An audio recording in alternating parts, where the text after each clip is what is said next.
And that way you can start operating like a bigger business that's very profitable by not just having everything for everybody as a custom one of a kind, but you're able to tell your customers what they want and you know them better than they know themselves because it's like 80% of our people love this, for example. Welcome to the Product Boss Podcast, where we're dedicated to helping product-based business owners turn into revenue-generating, successful, happy product bosses. I'm Jacqueline Snyder. And I'm Mina Kunlo-Sitep. Together through digital courses, coaching, and masterminds, we've helped over 50,000 students from startup to multi-million-dollar businesses scale their sales while blending in their dream life. It gets lonely out there in the product business world. We fully believe a business shouldn't be built alone. There's room at the top for all of us. So let's get scrappy and creative together, Product Boss, to be profitable, make more sales, and grow your visibility. Are you ready? Let's dive in. Hey, Product Boss. Now, how amazing would it be if you had an all-in-one CRM that could help you keep everything organized in one place so that you can execute, automate, and stay focused on your customers? That's exactly what the new HubSpot Sales Hub does. Your data, tools, and team, if you have one, are all visible inside a CRM that keeps your data organized and encourages endless integration. HubSpot Sales Hub provides one single place where you can send emails, answer questions, personalize a customer's experience to increase loyalty, and accomplish everything on your to-do list all in less time. Plus, AI-powered tools like predictive forecasting will help you streamline a ton of manual tasks.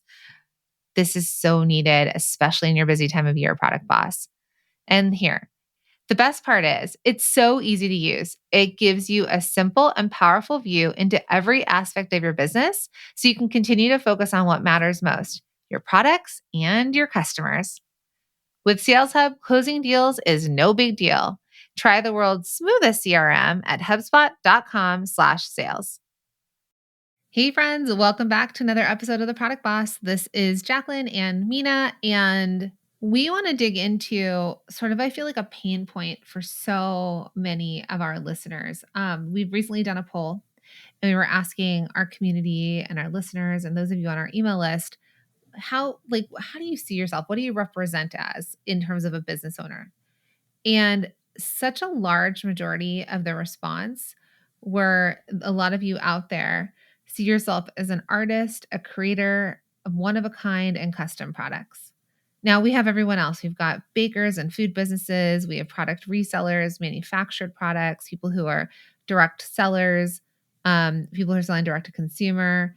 Now we've got handmade. So there's so many of you, but a lot of you really resonated with that artist, creator, one of a kind and custom product business. But I think what happens is you listen to the podcast, you go through our challenges and you think, great, the advice you're giving works for all these other business owners, but it's not going to work for my custom one of a kind business. And so today we really wanted to dive into how you can grow your custom one of a kind business, maybe with a few stories of ones that we've seen actually work, and and really help you out on this. Yeah, I think that a lot of people that find us happen to be like Etsy sellers, or they make one of a kind for like farmers markets, or they happen to be a knitter or a crocheter or, An artist. Yeah, an artist or an illustrator or a designer of some sort. And then they're wondering, but how do I grow that? How do I scale that? How do I make that into a business? Right. And that it kind of is where you are hitting a wall, is Yes. what I think. So I think one of the objections to the way that we teach is, and if you've listened here for any amount of time, you've probably heard us talk about finding your bestseller. And when we say find your bestseller, it's finding the product that most people buy. And I think that gets a lot of our one of a kind custom sort of artist type, students and community and listeners Like, but how? Because it's custom one of a kind. I can't have a bestseller because if this one sold, I have no idea what the track record is of it because the next piece I make is totally different. So I think what I want to do is first break down the concept of bestseller in regards to one of a kind custom products and what that looks like. Okay. So I think first off, when we think about this, instead of thinking about the actual product and the actual design and the actual, like, whether it's a wooden sign or a necklace or a piece of art, instead of saying, like, oh, it was that one specific piece of art with the girl painted on it in pink, instead, I want you to think of it as like in a category. So for our jewelry people, do you sell more necklaces? Do you sell more earrings? You sell more bracelets? I think it's looking at the category. If you're an artist, do you sell like Could I do the artist part? yes. So I think that if you're an artist, you just add one word to the end of bestseller. It is bestseller voice. So in like if you are an artist and you're thinking about your bestseller and there's, let's say you do paintings or something or different things, you can go with a category just the same as what Jacqueline said of one of a kind. But I think that when you're thinking of yourself as a business has a brand voice. And when you're an artist, you have an artist voice. And what we're telling you is that figure out what your bestseller is and what that bestseller voice is. So are you really whimsical and fairy tale like? Are you I don't know, like rock star? Oh, why do like rock star like heavy metal grungy? Like it's like I didn't even know how to describe it. It was like an old lady version of saying it. Are you Are crass? Like Yeah. Are you more crass? Are you bright colors and very like in your face bright colors? Are you, like there is a certain voice or artistry to whatever your bestsellers are. So thinking about what that is, because most times you can start to figure out what people are wanting from you. It's not like you're going to be an artist for everything for everybody. Usually even you can tell like even going, you know, big here. Even Monet paintings look very different than I don't know, Picasso, right? Picasso had like cubism, Monet has a impressionist, impression. Yeah. so there's just like what you get from certain artists.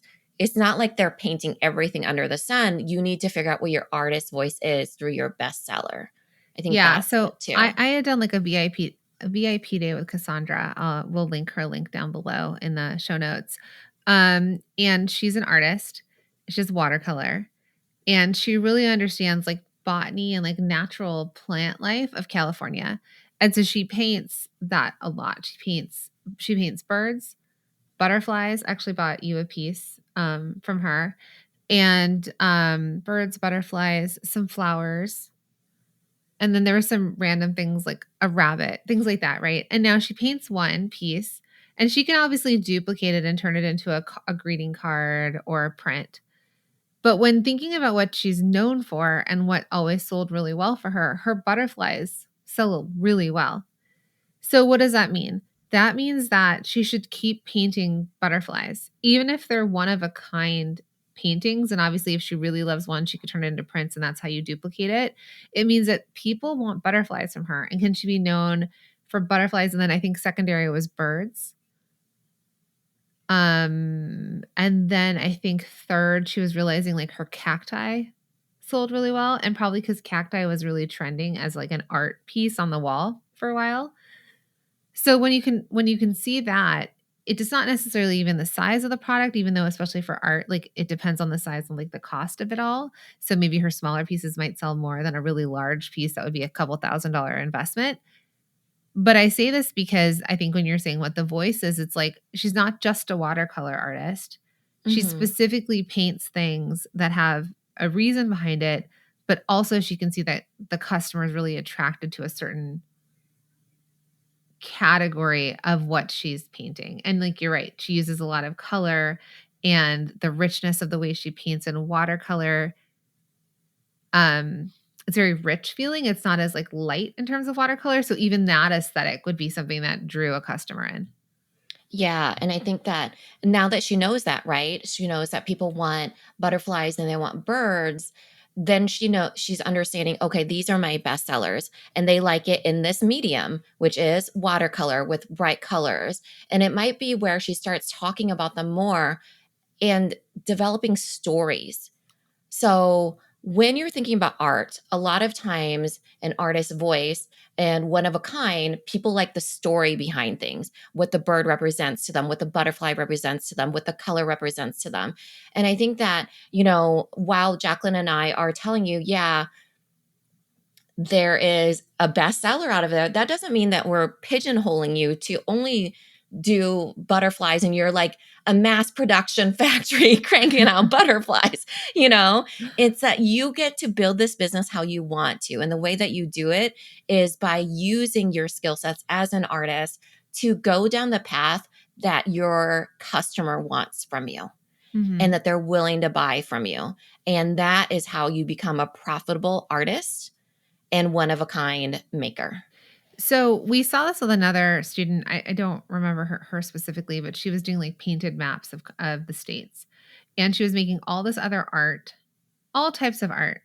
But the thing that she kept selling and people kept requesting were these maps of the different states in the US. And so that's another example. Could she be known for that? Now I get it. I'm an artist. I have my bachelor's in fine arts. Like I get it. I get getting bored and wanting to create and wanting to like, be inspired by whatever it is and being an artist for art's sake. But you're not just an artist for art's sake. If you are, then it's a hobby. If you are an artist that wants to sell your art to make money, then there is a crossover between that and then becoming a little bit more business minded where you're selling what people want, what they aspire to have. So even you and I, like we follow different artists on Instagram. Actually, your sister works for a big artist. Yeah, she doesn't anymore. Oh, okay. She used to work for BJ Moore, which is he does the Charlie Brown, the Black Charlie Brown kids. He also does the Monopoly. He does basically things that are in history, um, but he puts Black history to it.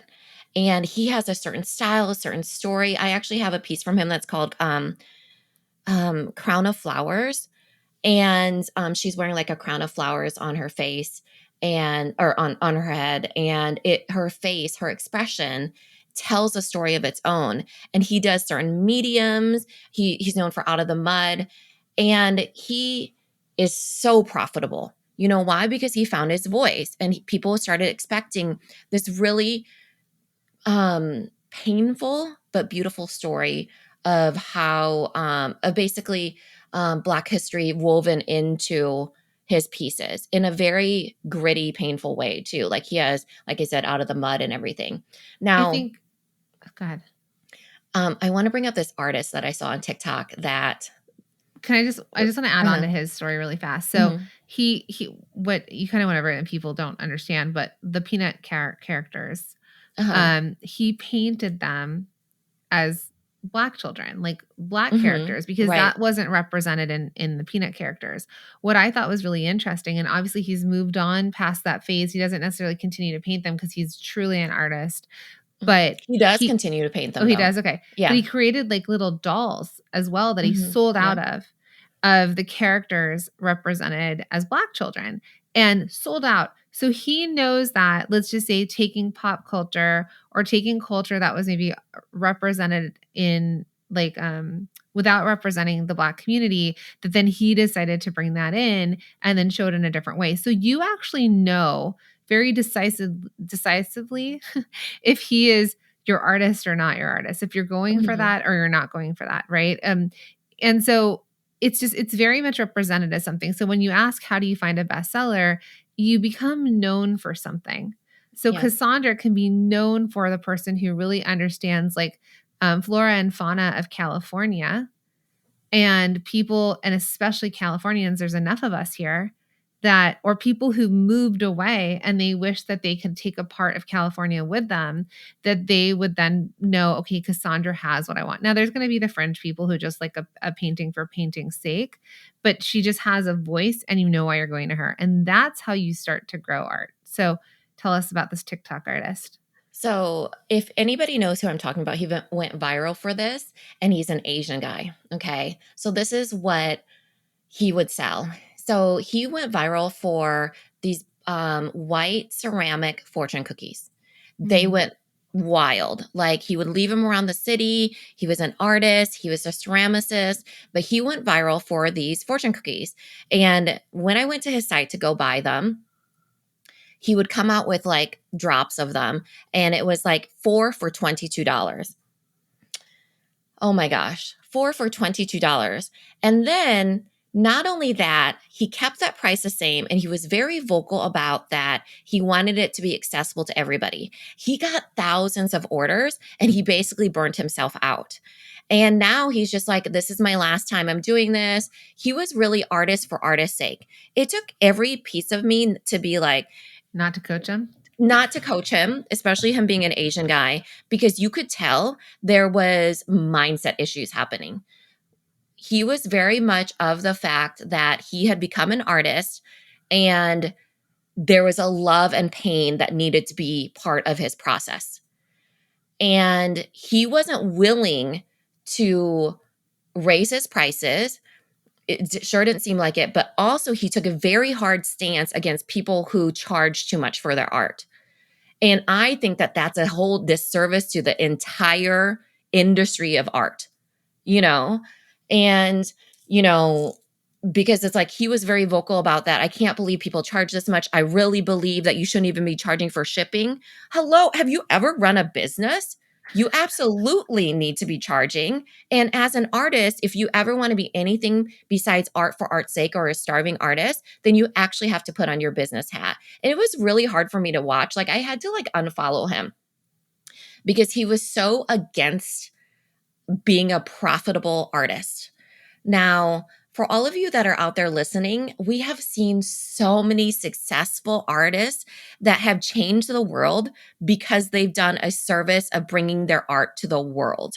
And I want you to really think about that for yourself, that you're not bringing your art out there to the world to be accessible in the way that you're just giving your art away for free. You are allowed to make money from your art, and you should make money from your art. And so I just wanted to say that for that artist out there. Maybe he'll hear me eventually in the World Wide Web, but it was hard to watch him burn himself out because he was stuck mentally in a loop that he needed to not make money as an artist. Hey friend, I'm just going to interrupt this episode really quickly as it's podcast recommendation time. This month, we're all about Creator Science, hosted by Jay Klaus, which is brought to you by the HubSpot Podcast Network, the audio destination for business professionals. Creator Science goes behind the scenes with today's top creators by learning how these creators make a living with their art and creativity. Creator Science helps you gain the tools and confidence to do the same.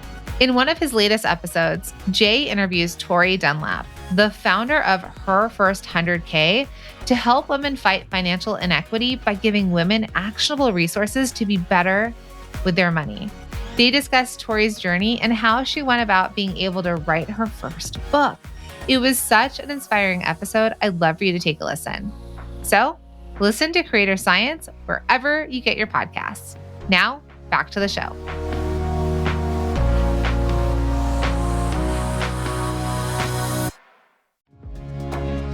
Hey, Product Boss. Okay, it's your product biz coach here, Jacqueline, and I have a treat for you. So the other day, we got a message on Instagram from our friend Lolly. Now, she's a product boss, and she was on the hunt for an easy-to-use inventory management software to keep track of her raw goods and what she had ready to sell. And guess what? We had an answer for her. Not only did we have a fantastic inventory management software to refer her to, but we also had a whole treasure chest of 308 other business tools and resources to make her product-based business easier to manage and more efficient to grow. And we have it for you as well. Now picture this: packaging and printing supplies, affiliate management, website and email software, legal resources, video and photo tools. Oh my, you name it, we've got it. And here's the cherry on top. It is totally free, right? It's not going to cost you a single penny. That's right, because you can get your hands on the Product Boss's Ultimate Resource Guide absolutely free. We are on a mission to change small businesses' lives and their ability to grow around the world. And whatever we can do to help you do that, we are here for it. And so we're hoping that this resource guide is one step closer to reaching your dreams. So all you need to do is slide into our DMs on Instagram with the word guide and just send us that message and we will send you a link to download it right away. Or you can head straight to theproductboss.com/resource guide. Easy peasy. Oh, and did I mention you can also DM us guide on Instagram and voila, we'll shoot you that link right away. So my friend, don't wait another second. You can get your hands on the Ultimate Resource Guide for Product Bosses right now. Now let's jump back into the show.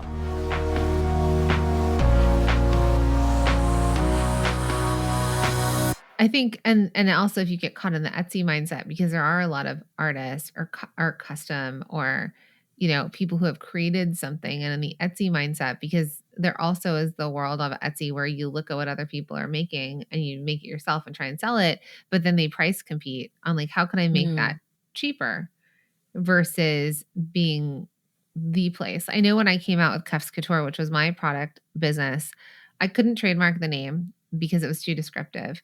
But I remember what I had said was, I just want to be like the Kleenex of cuffs. I know it's so funny because it came and it went, but like Kleenex was a name for tissues. But they were first to market. So then even if you bought a generic brand, you might still call it, can you pass me a Kleenex, right? And so I just wanted it to be that people saw it and they thought, oh, whether I ever got knocked off or more people made it, they were like, oh, is that a Cuffs Couture? Oh no, it's my version of it or something like that. So I think the thing is that especially when you're kind of first to market or you're trying to take a position on something, it is important to establish yourself as the brand for it. I think people also, well, okay, I'm not going to get into that part. So we talked a little bit about, artists. We were kind of leaning into custom or one of a kind. So getting back into the one of a kind subject conversation, if you're making objects, so one of a kind vases, one of a kind pieces of jewelry, one of a kind t-shirts, or one of a kind clothing, not even going to say t-shirts, one of a kind clothing, but you know that you sell more t-shirts that are one of a kind, or you sell more jean jackets that you're customizing, or jewelry, you know that you sell more necklaces. And I would take it a step further and ask you what kind of necklaces. And you might say big, chunky gemstone necklaces. Okay. Or Um, letter stamped necklaces, right? Because we've even had people that are like, "Oh, but it has to be custom. They're leather stamped or what is it? Hand stamped." But there's people have the same there's only 26 options here, but there's definitely more popular letters than others, yeah. right? But what I'm just trying to say is first, I think identify the type of category of product that you're making, because it goes back to the idea of the artist too, is that you're going to, then you want to make more one of a kind chunky necklaces, more one of a kind, 18-inch tall vases, right? They can all look different, but people want the taller vase versus the shorter vase. So if you think about your product lineup and you think, well, a lot of people go for that, then I think it helps you start to define what your category is or what your product is. And then what Mina was talking about, and so then there's the idea of custom. So some of you are doing custom. So if we go to the necklaces, like the stamp necklaces, you might say, well, I stamp necklaces and you can put anything you want on it. It could say mama, it could say your kid's name, it could have numbers, it could have a sentence, right? They're custom. How can I possibly scale or grow my custom business? So then do you want to jump into that part? Yeah, I think with that one, you present what the offers are. So let's say there's still like certain there's ones that say mama or maybe it's like kid's name or whatever, but there's also ones that are like astrology based and made by Mary, sorry, made by Mary is a good example of a jeweler that has a huge following and she does mostly gold jewelry that's hand stamped, but they have a easy to follow path that their customers are able to take. So it's not like I can go there and be like, hey, I just want anything. Well, I can look at it. Do I want a long gold bar? Do I want a circle or, yeah, a circle? Do I want a small circle and a little circle? Do I want a hanging bar? You know, do I want, there's so many different things for gold stamped necklaces. She's able to kind of minimize the decisions by showing and offering what the best sellers are. So she knows that, okay, the long bars are really what those are what put her on the map. I actually have one of her necklaces and it says Surrey Heart Layla, which are my daughter's names. And so she was able to show the most common font, for example, and show that this is what it is. Or maybe it is a mama one, like you said, and that she could build stock on that. And that could be off the shelf items. Or it's a circle one, which she did come out with. And then later on, she came out with oval ones that had like flower prints on there. And I wanted to get like this one, like water lily on there, you know? And so as you can see, there's still like you're still breadcrumbing your customers towards something, even if it's custom. You, what is that thing where like it's from that Greek wedding? What's that Greek wedding? My Big Fat Greek Wedding? Yes. I don't know. Yes, exactly. You just My forgot the big big fat. fat part. I'm like, I know it's something Greek and wedding. My big fat Greek wedding. Part of the movie, she says, it is the wife's job to be the neck. And oh my God, I'm Okay. really butchering this. The man thinks he's the head, but Yes. the wife is the neck and she moves the head. Something Yes. like that. So, yes. I try to say it And in an so, accent too. so your customers think they're making the decisions, but you're the neck that is showing them which way to look, right? Which way Mhm. to decide. And so it makes it easier because you already know tried and true what most customers like. And that way you can start operating like a bigger business that's very profitable by not just having everything for everybody as a custom one of a kind, but you're able to tell your customers what they want and you know them better than they know themselves because it's like 80% of our people love this, for example. Mhm. 100%.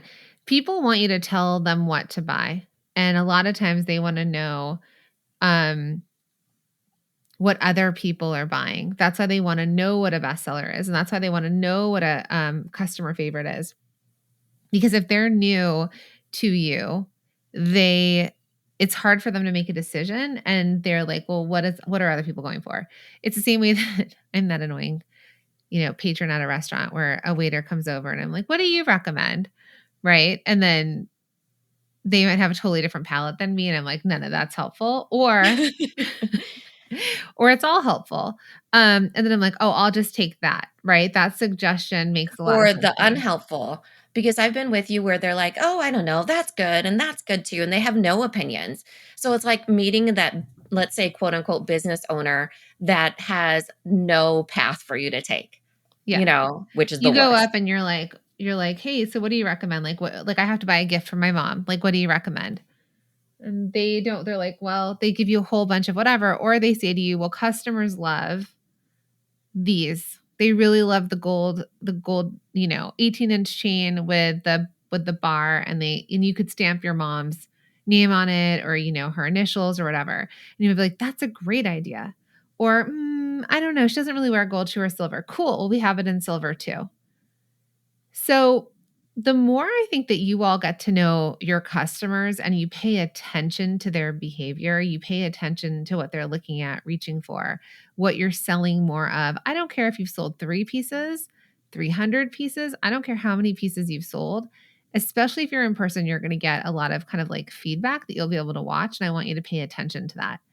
And so the question goes back to like, how do you grow this custom one of a kind business. And I think it first goes to what you and I teach, which is discovering your bestseller. And so for all of you, it might be your best selling category or your best selling essence or voice of your brand, right? The I'll go back to the word category because whether it's maps or butterflies or Charlie Brown characters or chunky necklaces or tiny little toe rings, I don't care what it is. If you kind of know that's what they go for, That's the thing you want to make more of. That's the thing you want to put out in front of people.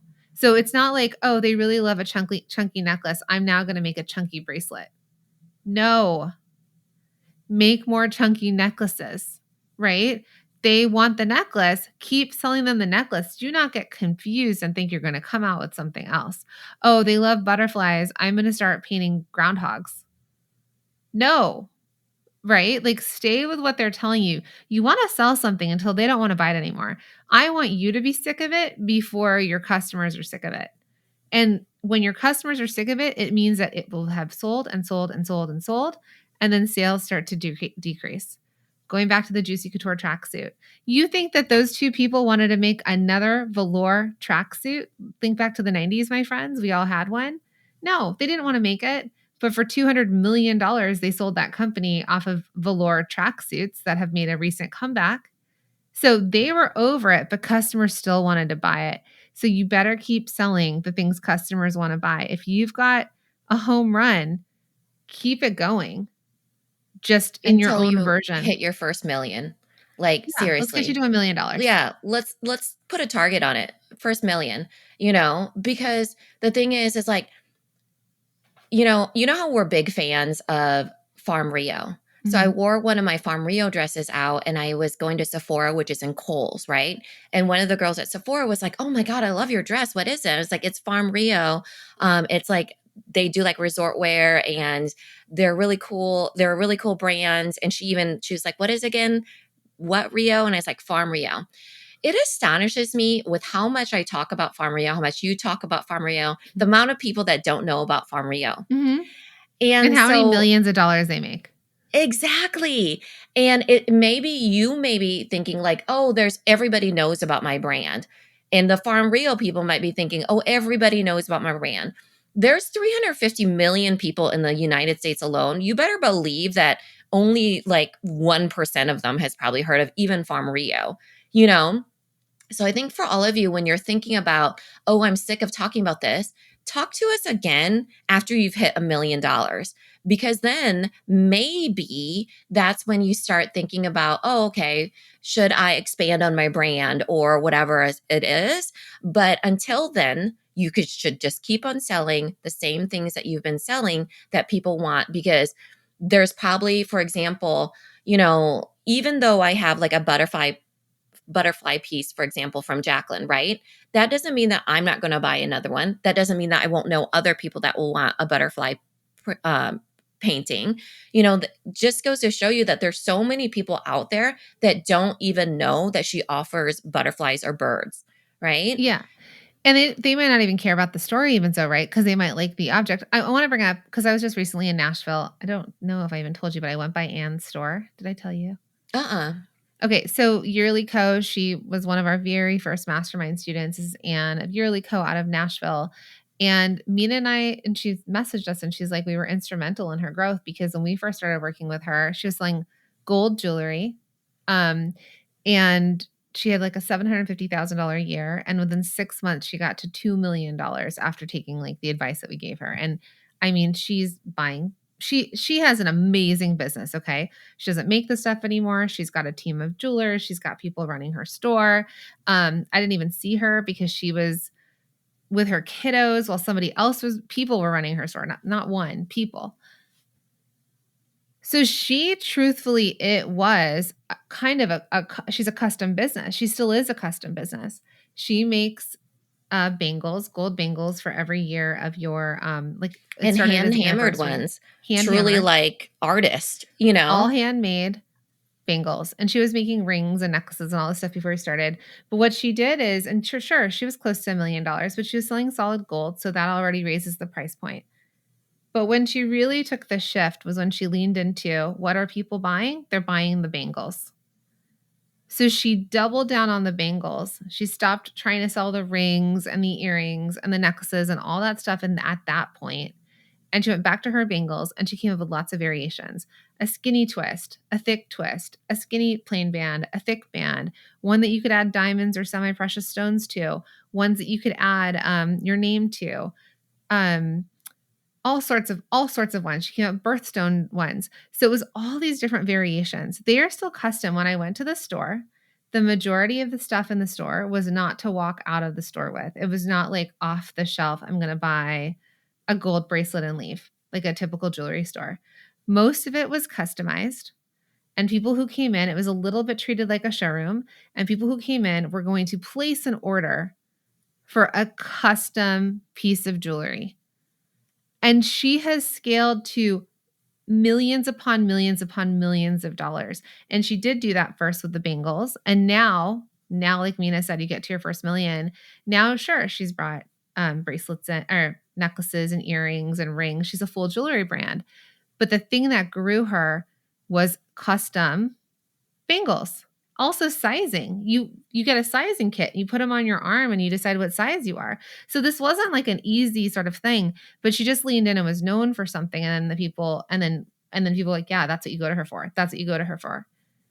So I hope that this all inspires you in thinking about your business in a different way and not getting so stuck in a one of a, I only, like if she was like, well, I sold that one JS bracelet to Jacqueline. So that was custom. I can't scale it. No, she was like, oh, monogrammed bracelets sell well. They're still custom, but I am just going to promote it and market it and sell it and be known for it.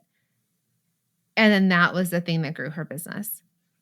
Yeah, for sure. So Jacqueline said that the thing that you do, so the answer to this question is that you identify what your bestseller is. It's what we teach you. That's what we've taught our multi-stream machine students.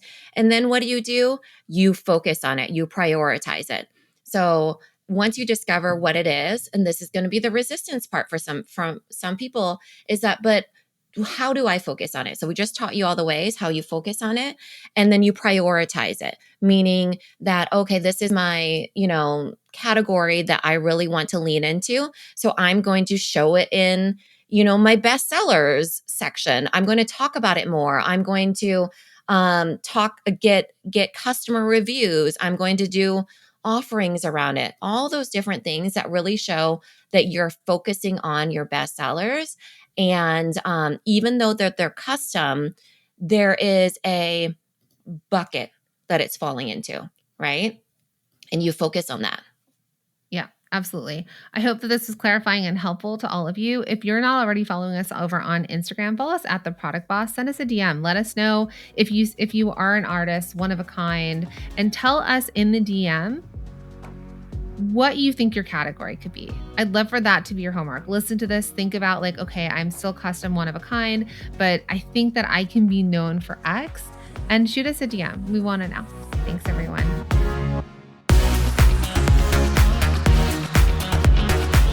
Thank you for being here and listening all the way through the Product Boss podcast. If you love our show and it has helped you in any way in your business, would you mind doing 2 things for us? Subscribe to the show so you never miss an episode, and leave us a review.